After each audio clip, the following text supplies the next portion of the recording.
Hello बच्चों, कैसे हैं आप लोग। आज मैं फिर एक नए वीडियो के साथ आया हूं। आज हम करने वाले हैं PYQ solutions of application of trigonometry. Last time हमने इंट्रोडक्शन टू ट्रिग्नोमेट्री के PYQs किए थे। चलो बिना टाइम गवाए स्टार्ट करते हैं आज का वीडियो, जिसमें हमारा फर्स्ट क्वेश्चन है, if a pole 60 metre high cast a shadow of 2√3 metre long on the ground, thus then sun's elevation is. तो इसके लिए हम पहले बना लेते हैं एक फिगर। ये फिगर बना लेते हैं हम राइट एंगल ट्रायंगल का। तो इस फिगर में हम इसको नेमिंग कर देते हैं ABC। तो यहाँ पे AB को हम मान लेते हैं पोल। तो ये पोल है 6 मीटर हाई, और ये जो शैडो बना रहा है BC, और ये जो BC शैडो है वो है 2√3 मीटर। तो हमें ये एंगल फाइंड आउट करना है। This angle we need to find out. अगर हम इसको थीटा लेते तो हमें थीटा पता करना है कि एंगल क्या बनेगा। शैडो ग्राउंड के साथ जो एंगल बनाएगी वो क्या बनेगा, जिसको हम सन्स एलिवेशन बोल रहे हैं। तो ये इसके लिए हमें साफ साफ दिख रहा है कि हमें टेंजेंट लेना है। तो यहाँ पे बच्चों हम लेते हैं टेंजेंट थीटा। टेंजेंट थीटा होता है परपेंडिकुलर अपॉन बेस। तो परपेंडिकुलर क्या है यहाँ पे AB, और बेस क्या है BC। तो 6/2√3, यानी हमारे पास टेन थीटा इक्वल्स टू 6/2√3। इसको 2 से काट दो तो ये आ जाएगा 3/√3। तो इसको हम बोल सकते हैं टेन थीटा इक्वल्स टू √3, और 3 में अगर हम रैशनलाइज कर दें तो ये आ जाएगा 3√3/3। तो 3 से 3 कैंसिल, तो टेन थीटा इक्वल्स टू √3। और √3 टेन थीटा की जो वैल्यू होती है वो 60 डिग्री पे होती है, देयरफॉर तो यहाँ पे tan theta equals to tan 60 degree लिख सकते हैं। इसका मतलब ये हुआ थीटा क्या होना चाहिए, 60 डिग्री। थीटा क्या होना चाहिए, 60 डिग्री। तो ऑप्शन ए करेक्ट होगा। चलो आगे बढ़ते हैं नेक्स्ट क्वेश्चन पे। On a straight line passing through the foot of a tower, from the foot, the 2 points C and D are at a distance of 4 meter and 16 meter from the foot respectively. If the angle of elevation from C and D of the top of the tower are complementary, then find the height of the tower. तो पहले figure बना लेते हैं। पहले figure बना लेते हैं, ठीक है।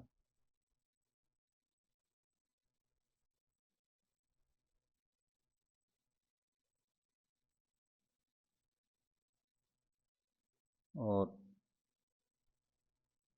यहाँ पे बोला है कि दो पॉइंट है, पॉइंट C एंड D। तो एक C पॉइंट है और एक D पॉइंट है। तो एक पॉइंट हम यहाँ ले लेते हैं और इसको ज्वाइन कर लेते हैं यहाँ पे। तो यहाँ पे मान लो एक पॉइंट C है और एक D है, C एंड D। वैसे C जो है 4 मीटर पे है और D 16 मीटर है। तो ये हमने इसको ऑर्डर थोड़ा सा चेंज करना पड़ेगा। C को पहले लेना है और D को बाद में लेना है। तो ये फुट ऑफ द परपेंडिकुलर है, तो इसको हम A ले लेते हैं, ये हम B ले लेते हैं, ये C। तो ये जो B से डिस्टेंस है BC, ये वाला डिस्टेंस आपका 4 मीटर है, ये 4 मीटर है, और ये पूरा डिस्टेंस यहाँ से यहाँ तक का आपका है 6 मीटर, ये 6 मीटर है। तो ये जो एंगल्स बन रहे हैं, तो यहाँ पे बोला गया है ये दोनों एंगल्स हैं सब कॉम्प्लीमेंट्री। अगर एक एंगल को मैं थीटा लूँगा तो दूसरा हो जाएगा 90 माइनस थीटा। ये कॉम्प्लीमेंट्री हैं। कॉम्प्लीमेंट्री का मतलब जिनका सम 90 होता है उनको बोलते हैं कॉम्प्लीमेंट्री। तो एक थीटा होगा, दूसरा 90 माइनस थीटा हो जाएगा। तब दोनों में हमें बेसिकली हाइट निकालनी है, तो हाइट को हम h ले लेते हैं। तो अगर मैं टेंजेंट थीटा की बात करूं in triangle A B C triangle में अगर मैं बात करूं तो tan theta equals to perpendicular upon base. तो परपेंडिकुलर h मान लिया और बेस है 4 मीटर, तो h/4। तो tan theta is coming h/4, इसको नंबर 1 डाल लो। और दूसरा ट्रायंगल कौन सा, इन ट्रायंगल ADB, ADB के अंदर tangent 90 minus theta equals to again perpendicular upon base. तो इस बार परपेंडिकुलर तो h ही रहेगा और बेस हो जाएगा 16। ये नंबर 2 हो जाएगा। नंबर 2 से पहले क्या करो, इसको थोड़ा सा और आगे बढ़ा लेते हैं। टेंजेंट 90 माइनस थीटा बन जाता है cot theta equals to h/16। इसको नंबर 2 डालो और दोनों को मल्टीप्लाई कर दो। मल्टीप्लाइंग इक्वेशन 1 एंड 2, दोनों को आप मल्टीप्लाई कर दो। तो मल्टीप्लाई करने से हमें क्या मिलेगा, हमें मिलेगा tan theta into cot theta equals to h/4 into h/16। और टेन थीटा और कोट थीटा तो आपस में कट जाते हैं, तो 1 आ जाता है। तो ये आ जाएगा 1 इक्वल्स टू h² अपॉन 64। और इससे हमें मिलेगा h² इक्वल्स टू 64, जिससे h मिल जाएगा 8। तो हाइट हमें मिल गई 8 मीटर। जो हमें हाइट ही निकालनी थी, हाइट ऑफ द टावर, तो वो हमने निकाल ली। तो वो हमारी आ गई 8 मीटर। चलो नेक्स्ट आगे बढ़ते हैं, नेक्स्ट क्वेश्चन पे। As observe from the top of a lighthouse 100 metre above the sea level. As observe from the top of a lighthouse 100 metre above sea level. तो sea level से ऊपर है वो 100 metre. तो as observe from the top of a lighthouse 100 metre above sea level, the angle of depression of a ship sailing directly towards it changing from 30 degree to 45 degree. Determine the distance traveled by the ship during this time. तो हमारे पास यहाँ पे एक light house है, तो वो light house हम बना लेते हैं। तो हमारे पास ये है ट्राइंगल, राइट एंगल ट्राइंगल हो गया, और एक हमारे पास शिप जो है इस पॉइंट पे होगा।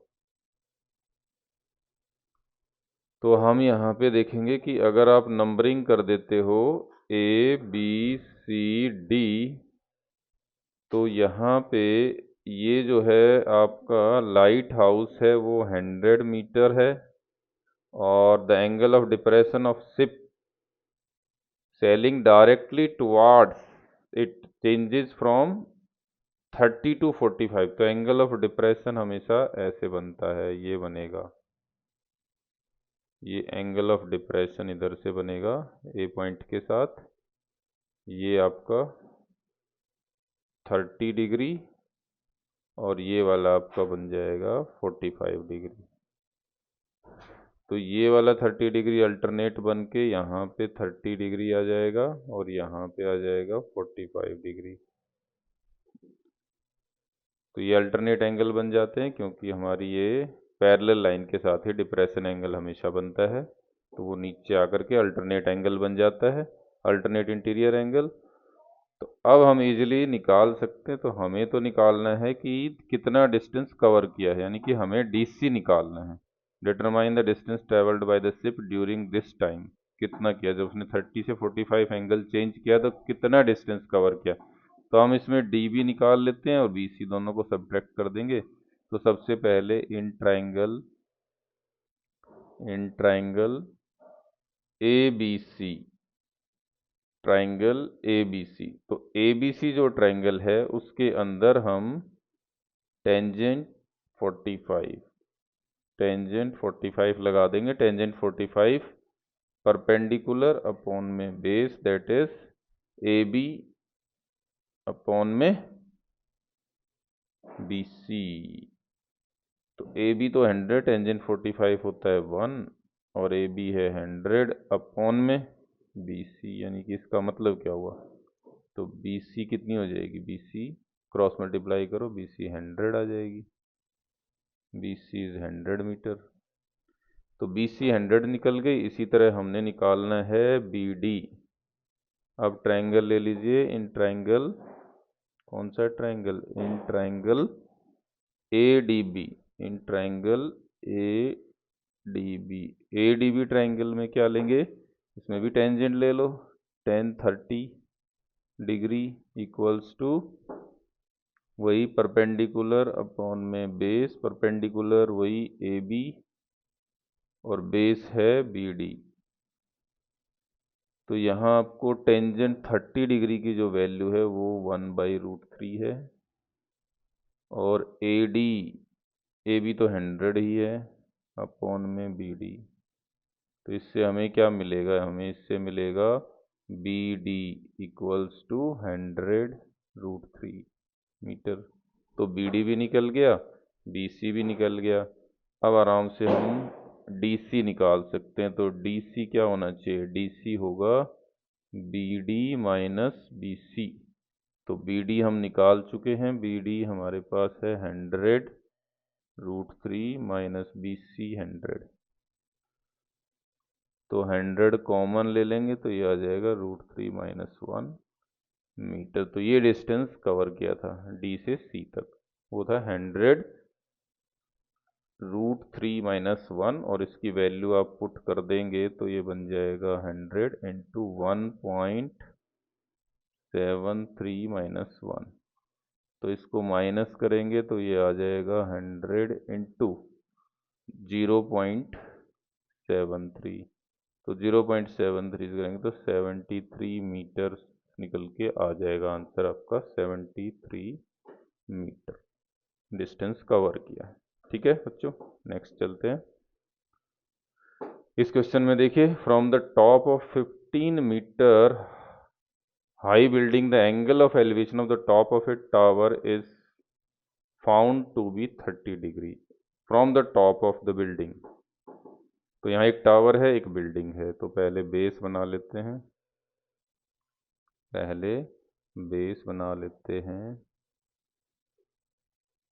तो बेस की लाइन ये ले ली हमने। उसके बाद ये मान लीजिए आपका टावर है, ये टावर है। फिर बिल्डिंग की हाइट उससे थोड़ी कम होगी, ये अपने बिल्डिंग ले लेते हैं। अब इसको ज्वाइन कर लीजिए टॉप से। तो इसमें आपको बोला है from the top of 15 metre high building. तो ये जो बिल्डिंग है ये 15 मीटर हाई बिल्डिंग है। द एंगल ऑफ एलिवेशन,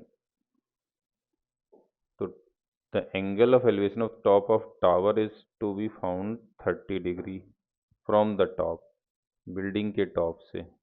तो इसको इसको ज्वाइन करो, तो बिल्डिंग के टॉप से ये कितना है 30 degree. And from the bottom of the same building the the angle of elevation of the top of the tower. फिर इसी बिल्डिंग के बॉटम से भी आप एंगल बना दीजिए, और ये कितना एंगल है, ये है 60 डिग्री। ठीक है, अब आपको निकालना क्या है, आपको निकालना है find the height of the tower and the distance between tower and building. इसको नेमिंग कर लेते हैं ए बी सी डी और ये ले लेते हैं ई। तो हमें बेसिकली ए बी निकालना है और बी डी निकालना है, हाइट ऑफ द टावर। क्योंकि बिल्डिंग की हाइट पता है तो जब ए ई पता है तो बी सी, ये एक रेक्टेंगल बनेगी तो बी सी भी आपके पास बच्चों 15 मीटर ही होगी। तो इसको ऊपर x मान लेते हैं तो ये यहाँ तक पूरा हो जाएगा x+15। ठीक है। अब दोनों ट्रायंगल्स में हम देखेंगे कि यहाँ पे अगर रेक्टेंगल बन रही है तो ए बी और ई सी इक्वल होंगे, ए बी इक्वल्स टू ई सी। क्यों होंगे? Opposite side of rectangle, rectangle की अपोजिट साइड बन रही है। तो उसके बाद हम क्या करेंगे, पहले ये वाला ट्रायंगल लेते हैं बड़े वाला, या पहले छोटे वाला, कोई भी ले सकते हो। मान लो छोटा ही ले लेते हैं। तो in triangle D E C, in triangle D E C में अगर हम लेते हैं तो हमारे पास एक साइड x है ही और एक हमें ई सी निकालनी है। तो हम परपेंडिकुलर अपॉन बेस मतलब टेंजेंट ही ले लेते हैं। Tangent 30 degree perpendicular upon base हो जाएगा, that is D C upon E C, D C upon E C. तो डी सी हमने x लिया है और ई सी तो हम एज इट इज रख लेते हैं। टेंजेंट 30 की वैल्यू हमारे पास है 1/√3, 1/√3। तो ये हो जाएगा x अपॉन ई सी। तो ई सी कितना हो जाएगा? ई सी इक्वल्स टू x√3, या you can say √3x, √3x हो जाएगा।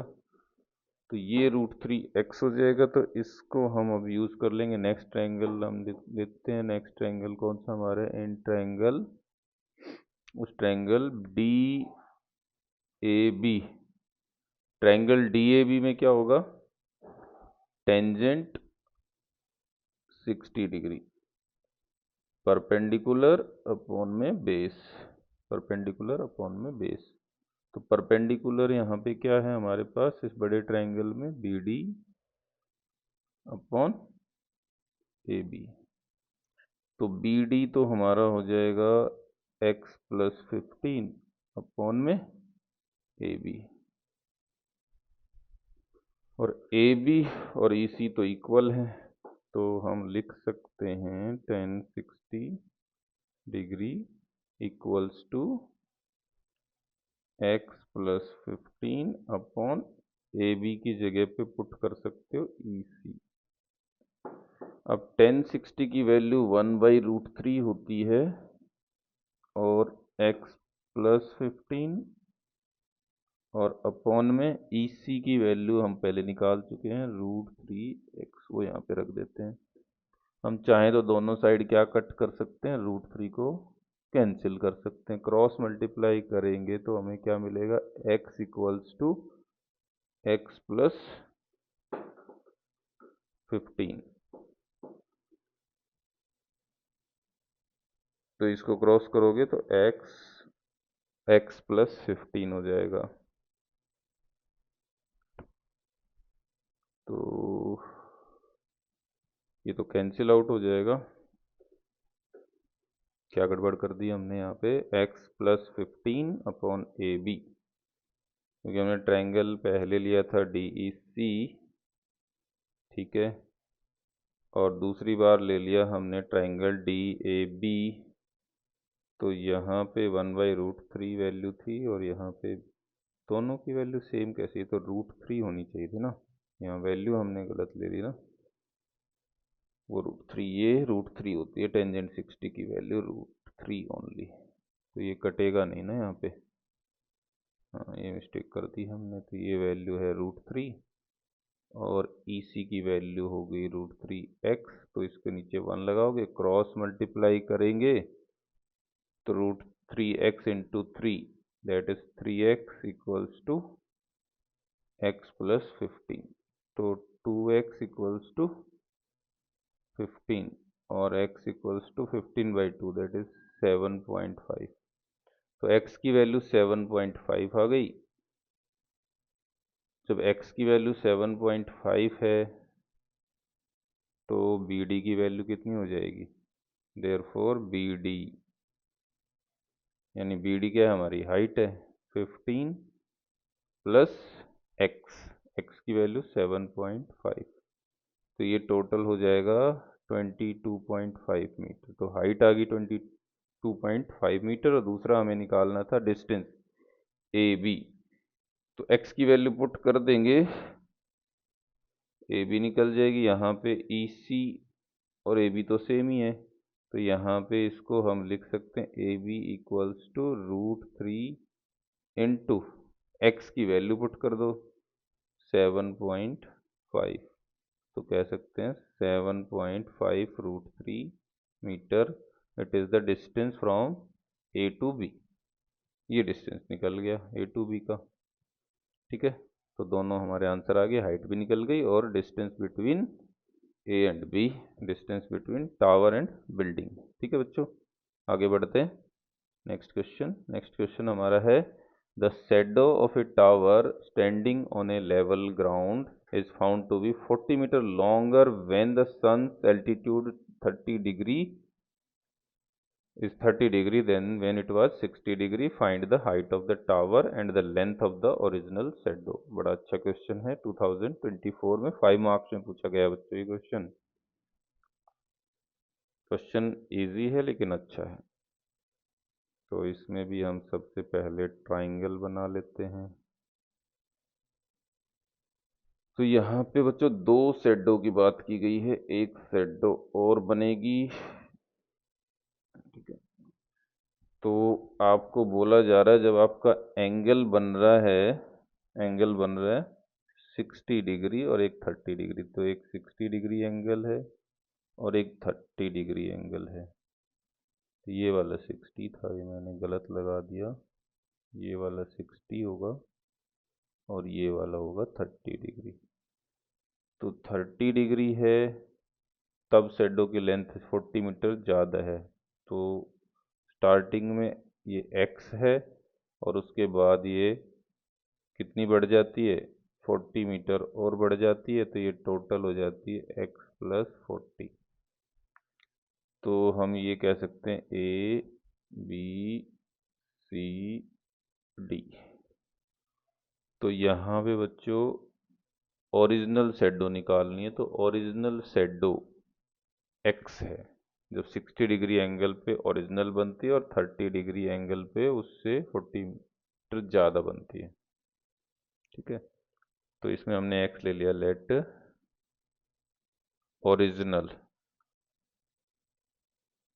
Late original shadow be x। Original shadow को अगर हम x ले लेते हैं तो फर्स्ट हम यूज़ करेंगे, तो बेसिकली हमें निकालना है find the height of the tower, तो इसको हमने h मान लेते हैं। तो पहले ट्रायंगल ABC ले लेते हैं, इन ट्रायंगल ABC ट्रायंगल में टेंजेंट यूज़ करो tan 60 degree perpendicular upon base, और परपेंडिकुलर है h और बेस x है, और tan 60 की वैल्यू तो √3 होती है, तो √3 equal to h upon x। तो यहाँ से अगर हम क्रॉस मल्टीप्लाई करेंगे तो क्या आएगी, √3 x इक्वल टू h। इसको नंबर 1 डाल लेते हैं, फिर दूसरे ट्रायंगल में चलते हैं। इन ट्रायंगल, कौन सा ट्रायंगल है दूसरा, ABD। इन ट्रायंगल ABD में बात करते हैं। तो ABD में क्या है हमारे पास, ABD में भी हम टेंजेंट 30 डिग्री यूज़ कर देंगे, परपेंडिकुलर अपॉन बेस। तो यहाँ परपेंडिकुलर हमारे पास h है और बेस हमारे पास x प्लस 40 है, और h की वैल्यू हम पहले भी निकाल चुके हैं। यहाँ टेंजेंट 30 डिग्री हमारे पास 1/√3 होता है, और h की वैल्यू हम इक्वेशन 1 से पुट कर सकते हैं, जो कि √3x है अपॉन में x प्लस 40। अब क्रॉस मल्टीप्लाई करोगे तो इससे क्या आएगा, 3x equals to x plus 40 और 2x इक्वल्स टू 40 और x इक्वल्स टू 20। तो x की वैल्यू यहाँ पे 20 आएगी, वही हमारी क्या है, ओरिजिनल शैडो की लेंथ है। Length of original shadow is 20 metre. यही निकालना था। फाइंड द हाइट निकालनी थी और length of the original shadow. तो ओरिजिनल शैडो की लेंथ तो आ गई 20 मीटर। अब हाइट भी निकाल लो, वैल्यू पुट कर लो यहाँ पे वैल्यू फर्स्ट इक्वेशन में पुट कर दो, तो √3 इंटू 20 इक्वल टू एच। तो एच कितना हो गया, 20√3। वैल्यू पुट कर देंगे 1.73, तो 20 इंटू 1.73 तो कितनी हो जाएगी, इक्वल्स टू, मल्टीप्लाई कर दो तो जीरो तो आएगा ही, 2 3 जा 6 आएगा, 2 7 जा 14, 2 1 जा 2 और 3 पॉइंट लगा देंगे तो 34.60 मीटर आ जाएगा, 34.60 मीटर। तो ये आपका निकल के आ जाएगा आंसर। ठीक है बच्चों, चलो नेक्स्ट देखते हैं। तो ये लास्ट क्वेश्चन करते हैं, ये भी 5 मार्क्स का है। From the top of a 7 metre high building the angle of elevation on top of a cable tower is 30 degree and the angle of depression of its foot is 30 degree. Determine the height of the tower. ये तो अभी जो question किया था उसी से मिलता जुलता क्वेश्चन है, उसी से मिलता जुलता क्वेश्चन है। चलो चेक कर लेते हैं कि वही तो नहीं है, सेम। 15 मीटर हाई बिल्डिंग है यहाँ पे, और वहाँ पे बिल्डिंग की हाइट थोड़ी चेंज हो गई है, 7 मीटर हाई बिल्डिंग है। मिलता जुलता क्वेश्चन है, चलो इसको करते हैं। तो सबसे पहले बना लेते हैं बेस, ये आपका बेस हो गया। और यहाँ पे केबल टावर, ये केबल टावर बना लिया हमने। ये हमने बिल्डिंग बना ली, और ये बिल्डिंग, और इसको इससे ज्वाइन कर दिया टॉप को, फिर इसको इससे ज्वाइन किया। फ्रॉम द टॉप ऑफ 7, तो ये बिल्डिंग जो है वो 7 मीटर की है। From the top of 7 metre high building the angle of elevation of top of cable tower is 60 degree. तो ये आपका 60 डिग्री है। And the angle of depression of its foot, top से 60 डिग्री है, and the angle of depression, इसके foot का angle of depression बताया, तो ये फुट का एंगल है। तो ये वाला एंगल ऑफ डिप्रेशन कितना है, ये 30 डिग्री है। तो हाइट ऑफ द टावर निकालनी है हमें, हाइट ऑफ द टावर निकालनी है। तो इसको हम नेमिंग कर लेते हैं ABCDE।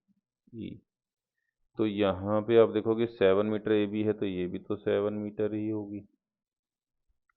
तो फिर हम ये ट्राइंगल ले सकते हैं ना, ये राइट एंगल होगा, इसमें ये राइट एंगल होगा, तो दोनों में कॉमन है AD, और हमें हाइट निकालनी है, तो इस ED को मैं x मान लेता हूँ। तो सबसे पहले ACD लेते हैं in triangle ACD। In triangle ACD में क्या है हमारे पास, टेंजेंट लगा लेते हैं, टेंजेंट 30 डिग्री। तो टेंजेंट परपेंडिकुलर अपॉन बेस, तो यहाँ पर परपेंडिकुलर हमारा है 7 और बेस है AD। तो tan 30 की value 1/√3 equals to 7/AD। Cross multiply करोगे तो AD कितना आ गया, 7√3 मीटर। ये AD की वैल्यू निकल गई।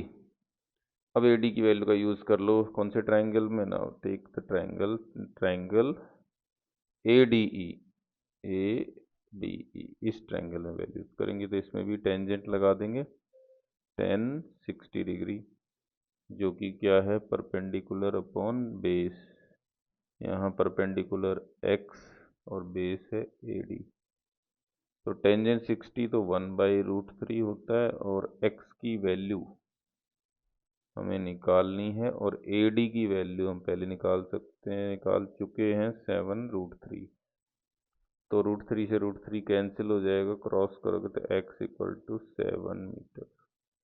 तो ये भी 7 मीटर निकल के आ जाएगी। 7 मीटर x की वैल्यू निकलेगी तो हाइट कितनी हो जाएगी, देयरफॉर हाइट हाइट हाइट तो भैया 7 + x होगी।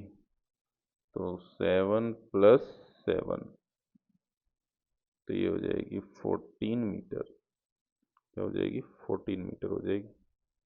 तो इस तरह से ये हमारा लास्ट क्वेश्चन था। तो आज के लिए बच्चों इतना ही, फिर मिलेंगे नेक्स्ट वीडियो में। Thank you.